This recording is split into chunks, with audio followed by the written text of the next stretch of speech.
Hello and welcome to today's SRP Participant Education event, Social Security Insights. My name is Sarah Krapek, and I'm the Director of Participant Education with Strategic Retirement Partners. And we are delighted that you've all joined us for the fourth and final event in our 2022 education series. A few notes before we go ahead and get started today. All the lines are muted, but we do welcome and encourage your questions. If you do have a question, I'm going to ask that you get out your mobile device and fire on the QR code that you'll see on your screen now, as well as on the various presentation slides throughout the deck that we have for you today. That will lead to an online form where you type in your question. I'll monitor those during our time together, and we'll get to just as many as we possibly can while we have Karen with us today. This session is being recorded, and a link to the recording will be sent out later this week to everyone who registered for the webinar. So with that said, I am pleased to introduce our presenter for today, Karen Ireland. Karen is with MFS Investment Management. She's been working in the industry for over 20 years and is a known Social Security expert. So we're especially thankful to her, as well as our friends at MFS, for this collaboration. And with that said, Karen, I'll ask you to take it away. Thank you, Sarah, and thank you all for taking the time to join today's presentation. We have a pretty jam-packed agenda, so we'll start by talking about how Social Security retirement benefits are calculated. We'll then talk about options if you've ever been married, and then we'll end with everyone's favorite topic, which is taxes. But before we get into the presentation, I'm pretty sure that the biggest question you have is, will Social Security actually be there for me? And I think it depends. My belief, and this is just my belief, is that if you're 55 and older, I think you might be okay. And that's because if you look at the proposals before Congress, a lot of them are protecting benefits for anyone who is 55 and older at the time they actually get around to reforming Social Security. Most of the time when they talk about cutting benefits, they're not talking about cutting benefits to people who are currently receiving Social Security. They're talking about cutting benefits to future generations. And when they talk about Social Security running out of money, what they're talking about is that the trust funds, those reserves they've built up over the last 20 or 30 years, they're talking about that being depleted, and now they can only pay out as much as they receive every year. And then the final reason why I think people who are 55 and older at the time that they get around to reforming Social Security, the reason why I think you might be okay is the largest voting population tends to be people who are 55 and older. And if your benefits are cut, you might let your local representative know how you felt about that. Now, if you're under 55, when they finally get around to reforming Social Security, which does literally take an act of Congress, if you're 55 or younger at that time, it's going to change. How will it change? It depends on who's in Congress at that time. Contact your local representative. So with that, let's get into Social Security. So when it comes to understanding Social Security, it begins by understanding when you turn your full retirement age. For most people, their full retirement age is going to be 67. That's because it's age 67 for anyone who's turning 62 this year or in the future. But take a look at this and find your full retirement age. The reason why it's important to understand this is because you'll notice two things. First, if you do anything before your full retirement age, there's going to be reductions, withholdings, and penalties. The other thing you'll notice is that a lot of Social Security calculations are based on when you turn your full retirement age. So for example, your Social Security retirement benefits. So when I talk about retirement benefits, I'm not talking about your 401ks, 403bs, your IRAs. I'm talking about the benefit that Social Security gives you for paying in for 40 quarters, and then they average it out over your 35 highest years of work. If you have more than 35 years of work, they're constantly cherry picking your 35 highest years of work. If you have less than 35 years of work, then they're adding zeros in to bring that total up to 35 years. Now, as you can see, if you take Social Security before that full retirement age, your benefits are permanently reduced. If you take Social Security after your full retirement age, that benefit automatically increases by 8% per year until you turn 70. And that 8% growth, that's after inflation. So this year, the inflation adjustment was 8.7%. So for the people who had the flexibility, let's say they're 67 and they had that flexibility of letting Social Security grow, they get that 8% automatic growth plus that 8.7% COLA. So that's almost a 16.7% increase in Social Security benefits if they had that flexibility to let Social Security grow. So a question I want you to consider before you apply for Social Security is, are you concerned about the effects of inflation during retirement? And if that's one of your concerns, and if you have that flexibility of letting Social Security grow, then maybe that inflation adjustment from Social Security could be a good protection against the risks of higher inflation in retirement. Let's also talk about working and receiving Social Security. So the good news is once you turn that full retirement age, you can work, earn as much as you want, and receive Social Security. It's only if you're under that full retirement age that there's limits on how much you can earn if you also want to receive Social Security at the same time. This year, it's around $20,000. In 2023, it's going to be closer to $21,000. Now, Social Security only looks at your wages. So you can have income coming in from your 401k withdrawals, your pensions, rental income. Social Security only cares about your wages. And they only care about your wages after you start Social Security. So let's say you're 65 and you retire in June and you've made $40,000. That's fine. Social Security will record that, and they only care about your income after you start Social Security. And then that third bullet, if you're married, Social Security only cares about the wages of the spouse that's collecting Social Security. So let's say one spouse is 62 and the other spouse is 65 and working, and the 62-year-old wants to retire. That's fine. Social Security only cares about the wages of the spouse collecting Social Security. And since the 62-year-old is retired and starting Social Security after they retire, they're fine.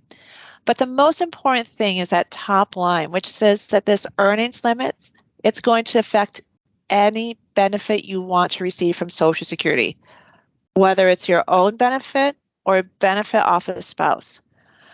So what that means is when it comes to claiming Social Security, the first thing you may want to ask yourself is, are you working? And if you're working and under full retirement age, maybe just keep it simple and not take Social Security because of the earnings test. So then your follow-up question may be, well, what should I do when I retire? Do I take Social Security? Do I let Social Security grow?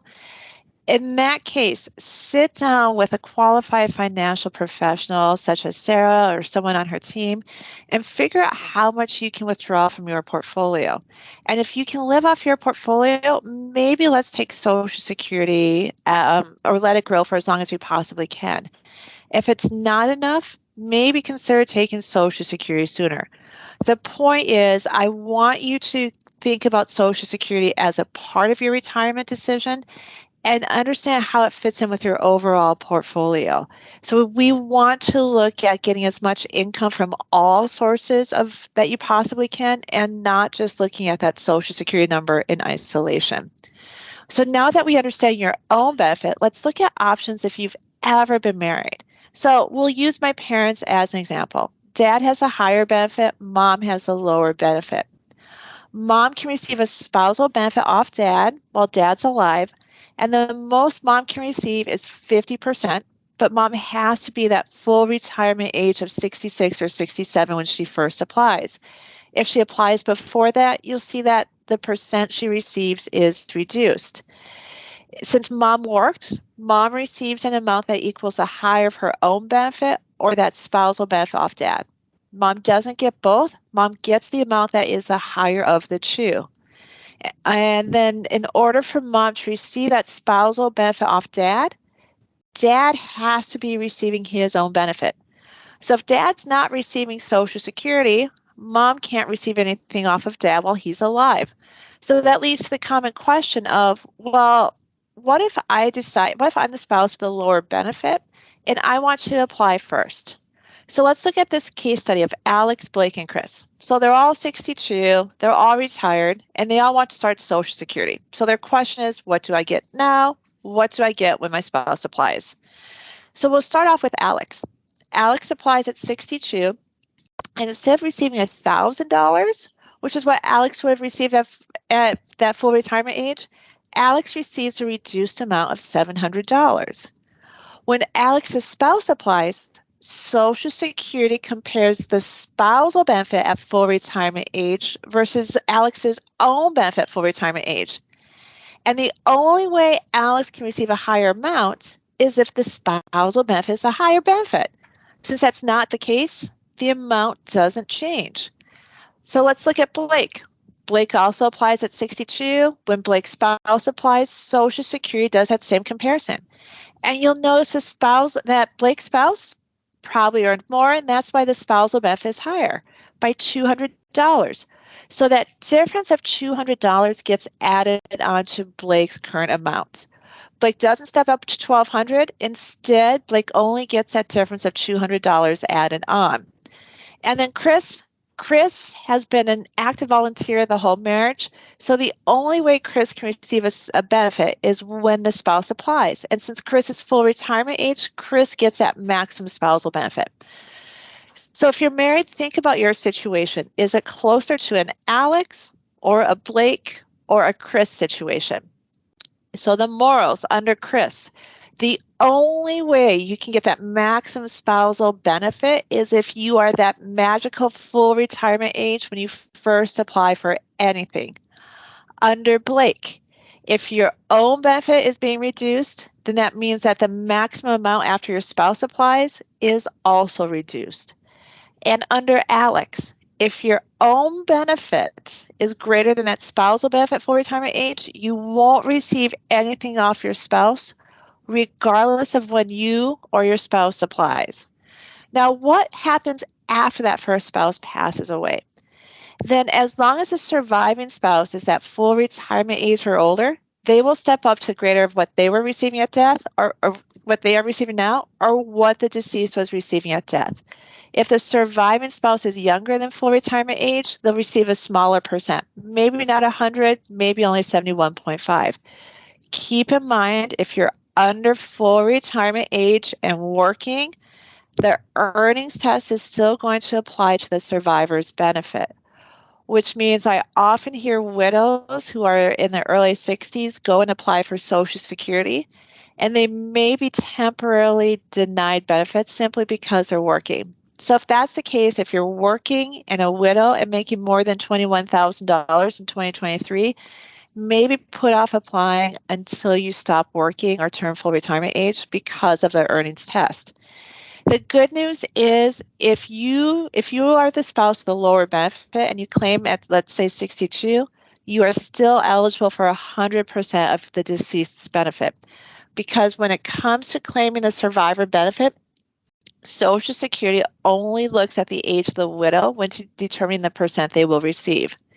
Now, that survivor benefit, it's also based on when the deceased claimed their own benefits. So for the average worker out there, the difference to your spouse after you pass away between claiming at 62 versus 70 is $12,000 a year. If you've paid the maximum to Social Security, it may be even higher. So this is where I like to use a lot of tough love. And if you are the spouse with the higher benefit, I want you to think about your spouse for a second. Could an extra $12,000, $15,000, $20,000 a year make a difference to your spouse after you pass away? So for this reason, I want you to go beyond thinking about my benefit to our benefit, because it's often the highest earner who comes up to me and it goes, Karen, you know your stuff, but you don't get it. And then they go on this huge long story about how hard they've worked, how much they've paid into Social Security, and how they want to receive every dollar they can from Social Security during their lifetime so that they can go, I don't know, golfing, skiing, tennis, whatever people do when they retire. And the whole time, all I'm hearing is me. Here's the thing. I don't care about you as an individual. I care about you as a couple. And I recognize if you are the spouse with a higher benefit, yes, by taking Social Security at 68 or 70, yes, we have increased the chance that you could pass away before you receive every dollar that you paid into Social Security. And we recognize that even by doing that, yes, you may not receive everything you want. But if you have that flexibility, and if by doing so, we are giving your spouse the highest source of inflation-adjusted, hopefully dependable income for the rest of their life, and if that gives you peace of mind that we did everything we could to protect you financially, maybe it's worth the wait. So there's only two ways that marriages end: death and divorce. So if you are divorced, you are still eligible to benefit off your ex-spouse as long as that marriage lasted at least 10 consecutive years and you are age 62 and your spouse is also age 62, dead or disabled. The percentages are the same: a max 50% while your ex is alive, a max 100% after your ex passes away. Exes would love to start off with that spousal and then switch over to their own benefit. That option was only available to people born on or before January 1st, 1954. So if you were born after that date, when you apply, Social Security will check your benefits against your ex's and give you the higher of the two benefits. Now, there is a reason why it's better to be divorced than it is to be married. If you're married, my mom needs dad to apply in order for mom to receive that spousal benefit off dad. If you're divorced, that's not the case. If you're divorced, as long as you're 62 and also your ex is also age 62 or dead, you can go to the Social Security Administration with a copy of your marriage certificate and divorce decree, and Social Security will compare your benefits against your ex's. You don't have to tell your ex will never know. You don't have to coordinate with them. It's just simply something nice to get to know off of them. If you remarry, let's talk about remarriage. If your ex remarries, it's not going to impact you at all. You won't lose benefits if your ex remarries. If you remarry, you usually give up everything off your ex. But there's two things to be aware of. First, if you remarry after 60, you hold on to that survivor benefit off your ex. So if you remarry after 60, you may receive the higher of your own benefits, the survivor benefit off your ex or your deceased spouse, or the spousal or survivor off your current. You don't get to receive all of them. You get to receive the higher of the two. The other thing to be aware of is if you get remarried and that marriage ends, you may become re-entitled to benefits off the first marriage. So if you've been married multiple times and each of those marriages, if they ended in divorce, they last at least 10 years. If they ended in death, you don't have to be married for 10 years. But if you're married multiple times, maybe keep track of them. And when you apply for Social Security, let Social Security know of all of those marriages, how long they lasted, and how they ended. Was it death or divorce? So that they can check and see if you may be eligible for a higher benefit. So let us talk about taxes. Once you start receiving Social Security, your benefits may get added to your income and may become taxable if your income exceeds $25,000 if you're single, or $32,000 if you're married filing jointly. But the IRS uses this interesting term called combined income to figure out how much of your Social Security benefits may actually become taxable. So it's your AGI, that's your adjusted gross income, and that's basically all sources of income. So it's your wages, dividends, 401k withdrawals, 403b withdrawals, IRAs. They also include your municipal bond income, but only half of your Social Security benefits may be included in this calculation. So what that may mean, and everyone's situation is different, but it's a great discussion point to have with maybe your CPA or another qualified financial professional. What this may mean is if you have that flexibility of letting Social Security grow, and now Social Security represents a higher percent of your retirement income, then those higher Social Security benefits may actually maybe help reduce your taxes in retirement. So a question to consider before you apply for Social Security is, are you concerned about higher taxes in retirement?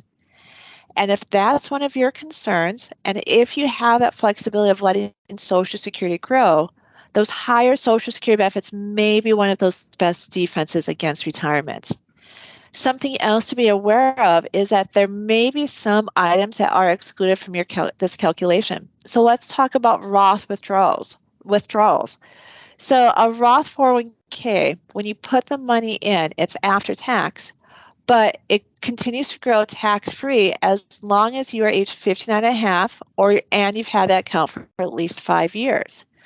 So what this means is if you have a Roth and a pre-tax account, it may help reduce your taxes over the long run because those Roth withdrawals are counted as a great big zero, which means that your combined income may be lower, which may help reduce the amount of your Social Security taxes that are taxable, which may help reduce your overall taxes.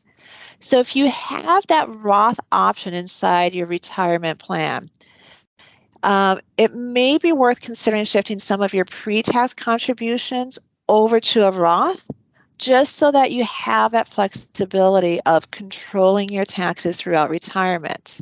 Because it's not only about how much money you have in retirement, but also how much money you have when you withdraw, how much after-tax income you have. And if we can start planning now strategically, we may be taking simple steps that can have greater outcomes in retirement in terms of providing us with more income and greater financial security. So we've discussed a lot of things today. Here's 4 things I want you to consider and talk with a financial professional about before you take Social Security. Number 1, are you working?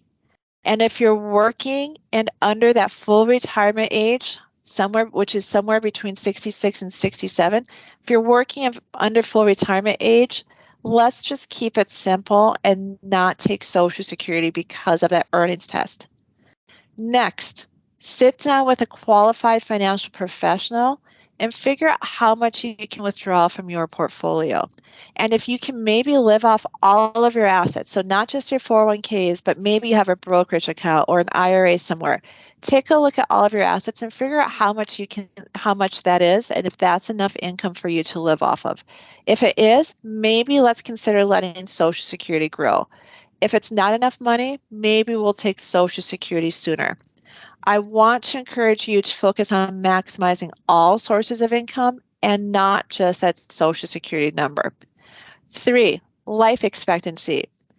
Your individual life expectancy, in my opinion, is only a consideration if you are single. So if you're single and you're going to live forever, maybe let Social Security grow. If you're not sure, take whenever you feel is right for you. Number 4, married couples. So here is my theory. My theory is that there is a 50% chance that one of you is going to live until 90. So because of that, there's a good chance one of you is going to live past that fancy calculation that you've done on your spreadsheet.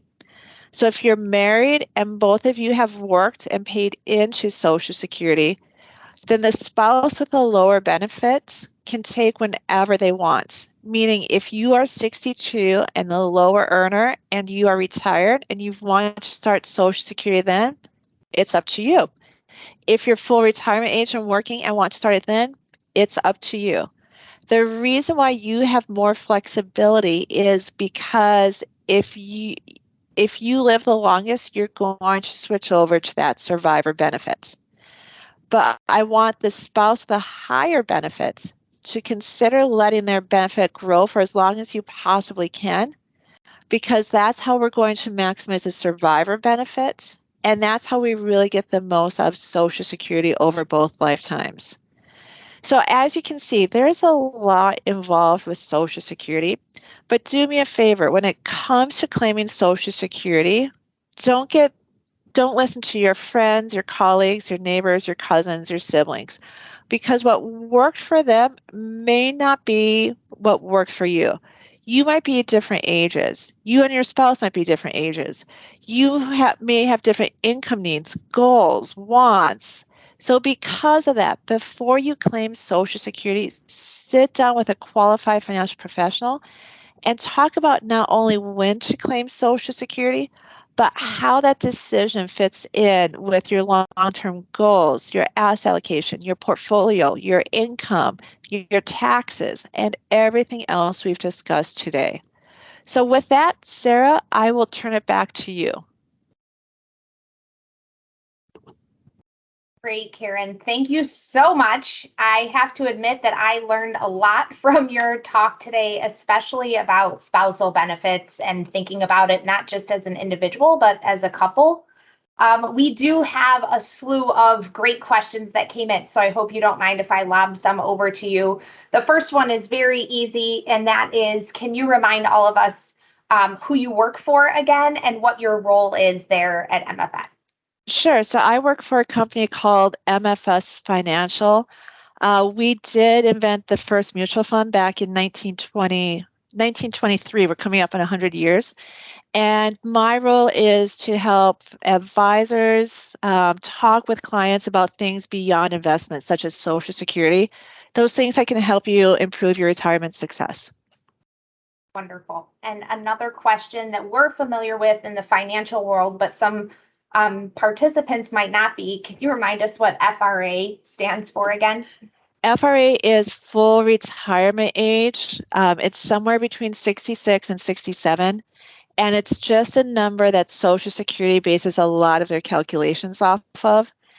For example, if you take your benefits before full retirement age of 66 or 67, there may be reductions. You may not be able to take it because of your earned income.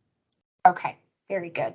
And now some more technical questions and a few scenarios that popped up. I hope you don't mind if I throw those out there.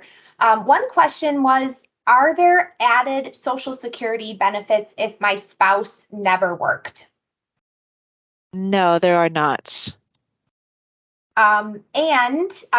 You talked a little bit about legislation at the beginning. Will Social Security be there for us? It's kind of an unknown.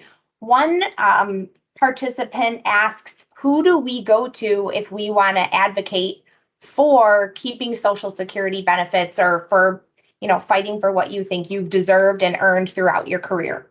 So talk with your local U.S. Congress representative and also your senators as well. Thank you. We have a scenario here of someone who says, I am 59 and a half. My husband is 74 and taking Social Security. If he were to pass away before she turns 67, would she be eligible for his Social Security benefit? So the first thing to find out is, will you be working at that time? So if you're working and under, let's say you're 59, so if you're working and under 67, we have that earnings test that is in effect, and you might not be eligible for a benefit because of that earnings test. This one. The other thing is, let's say you're retired and you're not quite 67. In that case, let's say you're 65. Instead of receiving 100% of his benefit, you would receive closer to 92% if you were 65. So you would see an increase. It just may not be 100% if you aren't quite 67 at the time in your case.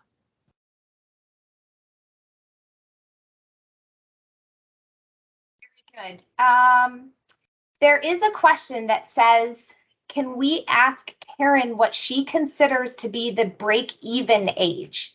I know this is something my own parents have talked about around the dinner table as well. So what do you think about that break-even age?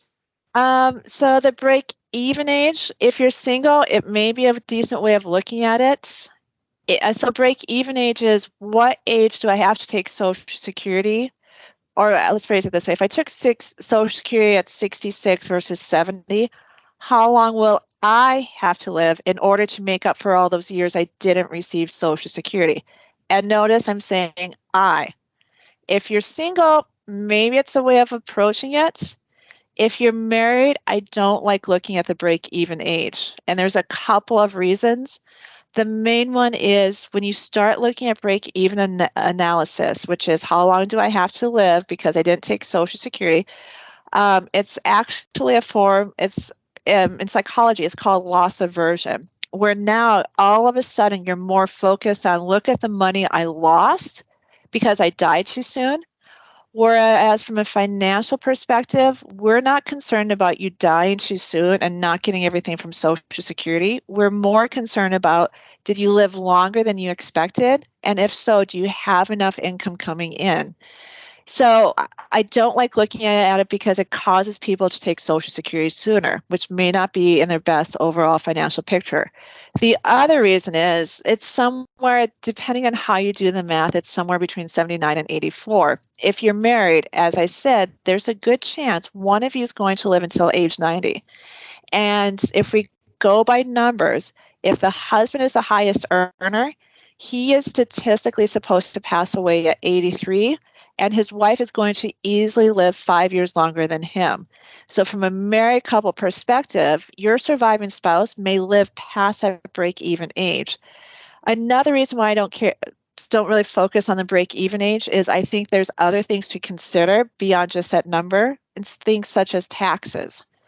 So does your claiming decision affect how much you pay in lifetime taxes? I don't care about taxes this year. I care about taxes not only over your lifetime, but over a couple's lifetime. And if you are married, another concept to discuss with your financial advisor may be something called a widow tax trap, WIDOW, widow tax trap. Some widows may actually end up in the higher tax bracket because now they're filing as a single person and not married, filing jointly. So maybe understanding how Social Security works and those higher benefits, maybe it provides more tax protection for the widow versus a couple. So that's why I want to encourage all of you. It initially seems really simple. You just look at that one number. Let's expand the conversation. Let's have that conversation with a financial professional who can put all the different pieces together and give you ideas of other things you may not have considered. So that's my soapbox. I love it. I appreciate the detailed explanation. And in just a few minutes, we'll talk about financial professional that you've referred to a couple times and how to best seek and vet help from a financial professional who can help you make some of these complex decisions. But we do have a few other questions. Does collecting a pension have any bearing on your ability to collect Social Security? If you are talking about a pension from public employers from a company, if you're talking about pension from a company, it's not going to affect you. If you are talking about a public pension by public, I mean you worked for a state and you didn't pay into Social Security. So, for example, teachers in some states do not pay into Social Security, like teachers in Texas, California, Massachusetts, Ohio, Colorado, to name a few, do not pay into Social Security. So if you are talking about those types of pensions, it may, there's some more calculations involved. If you're just talking about, hey, I worked for a company and I'm getting a pension, no, that pension will not affect your Social Security benefits. Can a non-citizen spouse receive a benefit upon a citizen's death? And it says, if so, can the non-citizen apply for and receive a Social Security number for this purpose? So you don't necessarily need, it's my understanding you don't need a Social Security number to receive a benefit off your deceased spouse. This is where it really depends on the tax treaty and where the surviving spouse is located. So if you're really interested, I would Google Social Security International Programs. Again, Social Security International Programs, and look for information on the specific country that the surviving spouse is from. And if you are eligible to receive a Social Security benefit, but you are out of the country for some time, a question came in, can it be auto deposited into your US bank account independent of where you currently are living?